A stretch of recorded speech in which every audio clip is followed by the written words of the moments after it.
Hello friends, so welcome back to channel.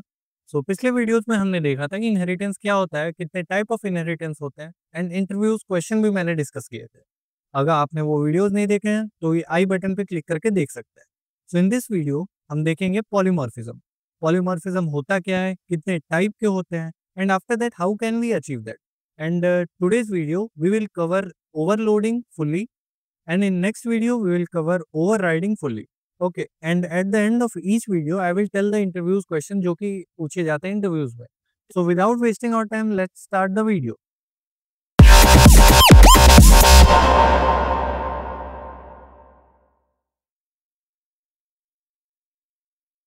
तो polymorphism होता क्या है?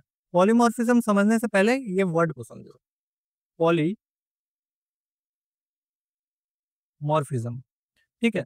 अब इस वर्ड में दो वर्ड्स होते हैं।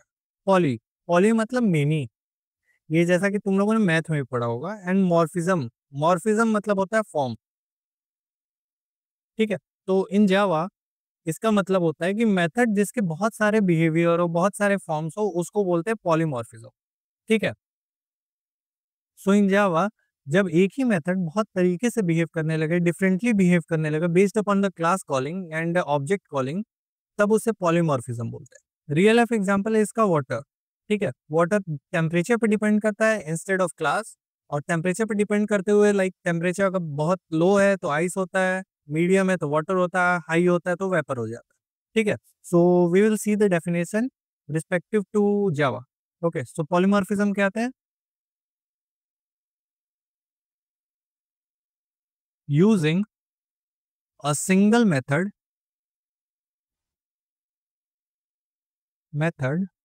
for more than one purpose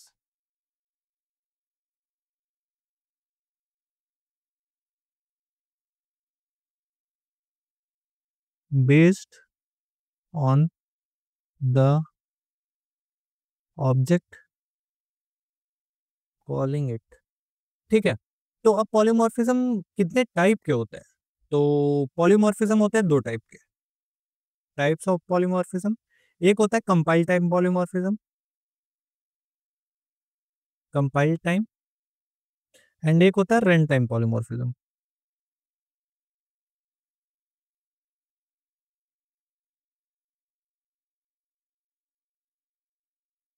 ठीक है।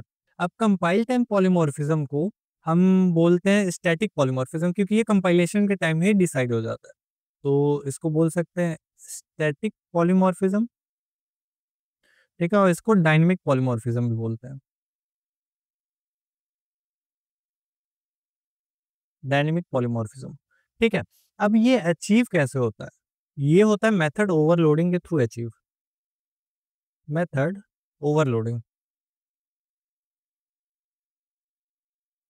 ठीक है। और इसको अचीव करने के लिए मेथड ओवरराइडिंग करते हैं, मेथड को ओवरराइड करते हैं।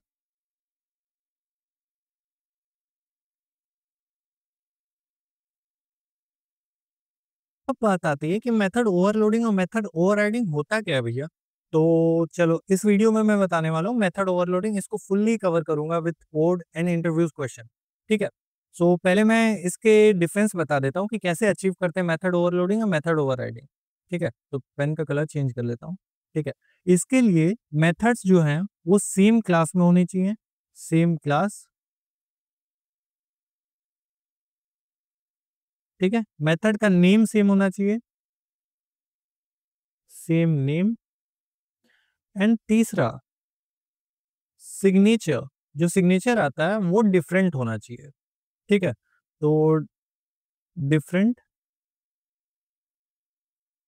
Different signature. अब डिफरेंट सिग्नेचर ये तीन तरीके से हो सकता है। या तो नंबर ऑफ आर्गुमेंट डिफरेंट हो, number of,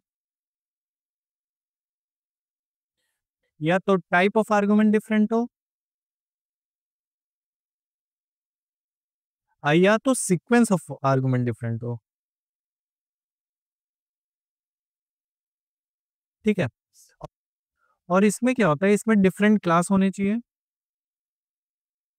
different class, same method के नेम होने चाहिए, same name, and same signature होना चाहिए, सेम बेस्ड ऑन 3 केसेस, ठीक है? जो कि ये 3 केसेस जो साइड में मैंने लिखे हैं, यही सारी चीज़ें, या तो नंबर ऑफ आर्गुमेंट सेम हो, या तो टाइप ऑफ आर्गुमेंट सेम हो, या तो सिग्नेचर ऑफ आर्गुमेंट सेम हो, ठीक है? तो अब मैं ओवरलोडिंग करके दिखाता हूँ and after that we will see the interview question. तो चलते हैं वीएस कोड में and we will see the overloading. So let's see overloading क्या होता है। तो इसके लिए हम एक फाइल बना लेते हैं जिसका नाम रखते हैं overloading demo. Overloading demo dot जावा, ठीक है? अब इसके लिए क्या होना चाहिए? सेम क्लास, ठीक है? मैंने एक क्लास बना लिया। मेथड का नेम सेम होना चाहिए, तो ठीक है, मेथड का नेम सेम बना देता हूँ, वॉइड शो, ठीक है? वॉइड शो, अब इसका क्या काम दे दूँ? एक प्रिंट करवाने का दे दूँ काम, ताकि पता चलता रहे। डॉट प्रिंट एलन 1, ठीक है? अब ये यहाँ पे प्रिंट होगा एंड इसी तरह हम एक सेकंड मेथड बना लेते हैं। उसका नाम क्या होगा? नेम सेम होना चाहिए, तो शो रख देते हैं, वॉइड शो,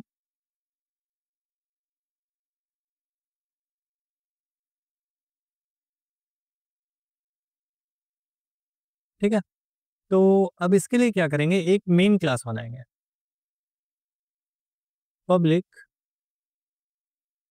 क्लास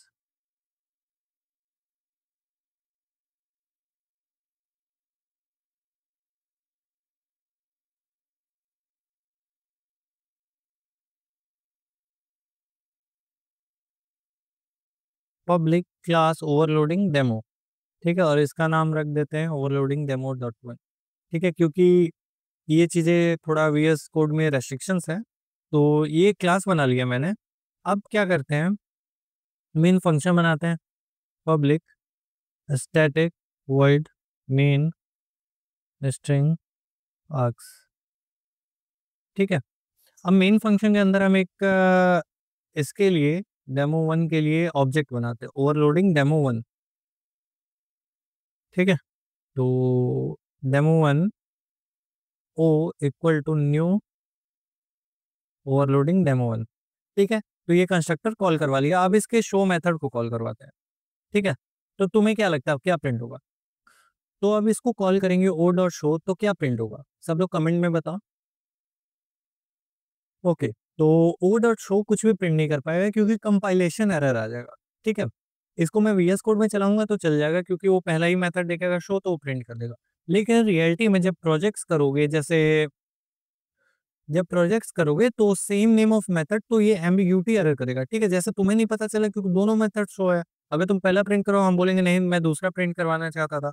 इसी तरह सेम कंपाइलर के साथ होता है, कंपाइलर कंफ्यूज हो जाता है कि कौन से मेथड को कॉल करवाऊं, ठीक है?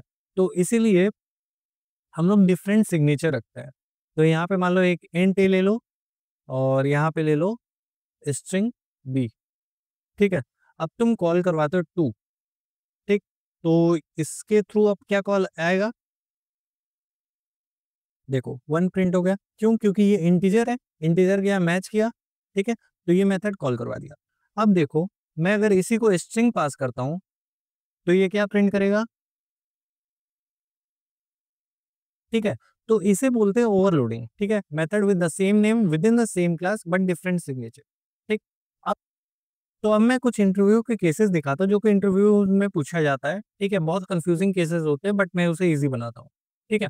सो लेट्स सी, अगर हम इसकी जगह कैरेक्टर अगर कॉल करवाते हैं, मान लो ए, ठीक है? तो ऐसा तो कोई मेथड नहीं है, लेकिन कोई प्रोग्राम में एरर भी नहीं है। अब चला के देखते हैं क्या आता है। 1, क्यों? क्योंकि ये जो कैरेक्टर है, ये ऑटोमेटिकली प्रमोट हो जाता है इंटीजर में। जब ये मैच किया, कहीं भी कैरेक्टर इसे नहीं मिला, तो ये इसके पेरेंट क्लास में से इससे थोड़े बड़े में ऑटोमेटिकली प्रमोट हो जाता है, ठीक है? अभी मैं वो फ्लोचार्ट डायग्राम दिखाऊंगा कौन सा किसमें प्रमोट हो सकता है, ठीक है? तो ये चीजें हुई। अब मान लो मैं यहाँ पे ऑब्जेक्ट कर रहा हूँ, ठीक है? और यहाँ पे मैं स्ट्रिंग दे रहा हूँ, तो देखो क्या प्रिंट होता है? 2, क्योंकि ये स्ट्रिंग था। अब इसी की जगह मैं फिर से कैरेक्टर वापस कर दे रहा हूँ, तो आप प्रिंट करवाओगे तो सोचो क्या होगा? 1, क्यों? क्योंकि ऑब्जेक्ट सबका पेरेंट क्लास होता है, ठीक है? स्ट्रिंग का भी पेरेंट क्लास होता है, सबका पेरेंट क्लास होता है, इसलिए ये ऑटोमेटिकली प्रमोट हो जाएगा ऑब्जेक्ट में। तो इसलिए 1 आउटपुट आ रहा है। ठीक है, अब मेरे पीपीटी में चलते हैं और मैं दिखाता हूँ कि क्या होता है automatic promotion all the things. So देखो, पॉलीमॉर्फिज्म क्या होता है? Polymorphism in Java is one of the core concept, ये तो मैंने बताया 4 पिलर में से वन होता है। ठीक है, allow the object to behave differently based on a specific class type. ठीक है, जैसा कि जो ऑब्जेक्ट कॉल करेगा उसके हिसाब से वो बिहेव करेगा मेथड। ठीक है, तो इसे पॉलीमॉर्फिज्म बोलते हैं। ठीक है, using one method for more than one purpose is called polymorphism in Java. ठीक है, अब इसके फीचर्स जब हम ओवरराइडिंग देख लेंगे तब इसके फीचर्स देखेंगे तो ज्यादा समझ आएगा। ठीक है, तब तक के लिए ये 2 फीचर्स देख सकते हो, लेकिन मैं रिकमेंड करूँगा कि उसके बाद फीचर्स देखते हैं। ठीक है, अब टाइप ऑफ पॉलीमॉर्फिज्म क्या होता है? हाँ, ये चीज़ मैं भूल गया था। तो टाइप ऑफ पॉलीमॉर्फिज्म क्या होता है? स्टैटिक पॉलीमॉर्फिज्म या कंपाइल टाइप पॉलीमॉर्फिज्म या फिर अर्ली बाइंडिंग। अर्ली बाइंडिंग में नेम इसी से आया कि कंपाइल टाइम पॉलीमॉर्फिज्म है। ठीक है, तो कंपाइल टाइम पॉलीमॉर्फिज्म पहले ही हो जाता है like while the time of compilation. उसके बाद जब प्रोग्राम चलता है तो रन टाइम उसे बोला जाता है। तो इसे रन टाइम पॉलीमॉर्फिज्म बोलते हैं या लेट बाइंडिंग बोलते हैं। ठीक है, इसे अर्ली बाइंडिंग बोलते हैं। ठीक, अब इसे अचीव कैसे कर सकते हो? ओवरलोडिंग के थ्रू। और इसे अचीव कैसे कर सकते हो? ओवरराइडिंग के थ्रू। ठीक है, अब देखो कि ये कौन करता है, तो ये कंपाइलर के द्वारा हैंडल किया जाता है मेथड ओवरलोडिंग, और ये है कि जेवीएम के थ्रू हैंडल किया जाता है। ठीक है, अब चलते हैं कि इसे कैसे अचीव कर सकते हैं। तो ये चीज मैंने बताया था, आप देख सकते हो पीपीटी से। ठीक, अब बता रहे हैं तुम्हें कुछ स्पेशल केसेस दो इंटरव्यू में पूछा जाता है। ठीक है, can we achieve method overloading by changing the return type of a method only? No, क्योंकि एम्बिग्यूटी होगा। ये चलिए मैं वीएस कोड में दिखाता हूँ। लाइक देखो, इसका रिटर्न टाइप लिख देता हूँ मैं इंट। ठीक है, अभी एरर इसलिए दे रहा है क्योंकि मैं कुछ रिटर्न नहीं कर रहा हूँ। रिटर्न 0। ठीक है, तो तुम्हें क्या लगता है ये शो अगर मैं कॉल किया तो ये किसे कॉल करेगा? इसका और सब सिग्नेचर सेम कर देता हूँ, तब पता चलेगा।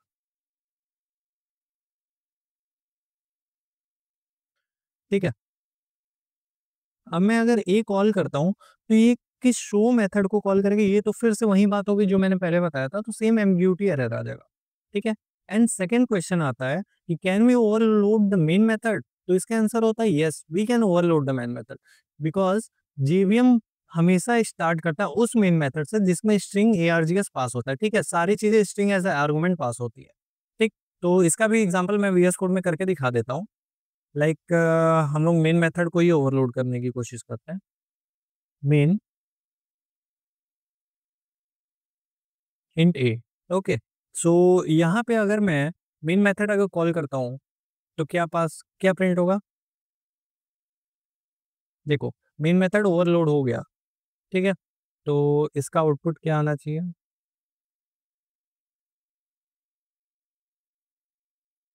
ठीक, तो इसका आउटपुट आ गया 1। इसका मतलब कि कुछ भी क्रैश नहीं करेगा, एप्लीकेशन क्रैश नहीं करेगा। हमेशा पहले यहाँ से स्टार्ट होगा। अगर इसको हम नहीं लिखते हैं तो पहले ये वाला मेन मेथड वो प्रिंट होगा। ठीक है, आफ्टर दिस मेन मेथड ये वाला ऑब्जेक्ट कॉल होगा एंड यहाँ पे ओवरलोडेड मेथड्स कॉल होंगे। ठीक है, तो इसका आंसर है कि yes, we can overload the main method, बस JVM start from the main method where everything is passed as a string argument. ठीक है, तो अब हम देखते हैं कि ऑटोमेटिक प्रमोशन क्या होता है। When one type is promoted to other type implicitly, एक नो मैचिंग डेटा फाउंड, जैसा कि मैंने बताया था कि कैरेक्टर कुछ भी डेटा फाउंड नहीं हुआ तो इंटीजर में कन्वर्ट होगा क्योंकि कैरेक्टर का पेरेंट है इंट। ठीक है, अब इंटीजर अगर मान लो तुम पास कर रहे हो और इंटीजर वहां पे है ही नहीं, तो अगर जो भी पहले मिल जाएगा फ्लोट लॉन्ग और डबल में से जो भी पहले मिल जाएगा उसमें उसे कन्वर्ट करेगा। तो इसे बोलते हैं automatic conversion. While resolving overloading methods, compiler will always give precedence to its child type argument then compared with the parent type argument. ठीक है, अगर कैरेक्टर है तो ठीक है, कैरेक्टर मिला तो ठीक है, कैरेक्टर में कन्वर्ट कर देगा। लेकिन नहीं मिला तो कैरेक्टर को इंटीजर में कन्वर्ट कर देगा। अगर इंटीजर होता तो इंटीजर को फ्लोट और लॉन्ग में कन्वर्ट करता। ठीक है, और ऑब्जेक्ट सबका ही पेरेंट टाइप होता है। ठीक है, object is a parent type, object is a parent class of all the classes in Java. तो ये हो गया मेथड ओवरलोडिंग। अगर किसी को अभी भी कोई डाउट हो तो please pin me in the comment section, I will reply to that. And video को ज्यादा लंबा ना करते हुए यही एंड करते हैं।